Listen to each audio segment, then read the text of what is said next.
Informasi lain pemirsa, kecelakaan beruntun melibatkan sebuah bus dengan truk bermuatan kelapa sawit serta sebuah mobil pick-up terjadi di Jalan Nasional Lintas Timur Jambi, Pekanbaru, Riau. Dalam peristiwa ini 4 korban diantaranya sopir bus langsung dilarikan ke rumah sakit umum terdekat. Kecelakaan beruntun terjadi di Jalan Lintas Timur Jambi, Pekanbaru, Riau, tepatnya di kilometer 36, Desa Bukit Baling, Kabupaten Muaro Jambi, Jambi. Truk bermuatan kelapa sawit ini disebut melaju kencang dari arah Pekanbaru, Riau menuju wilayah Muaro Jambi dan berusaha mendahului kendaraan di depannya. Namun secara tiba-tiba dari arah berlawanan terdapat sebuah bus yang melaju tepat di depan truk.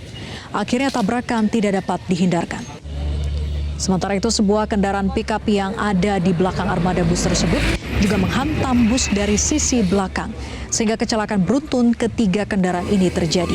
Tidak ada korban jiwa dalam peristiwa tersebut. 4 korban langsung dilarikan ke RSUD Ripin Muaro Jambi. 1 diantaranya sopir bus yang mengalami luka serius.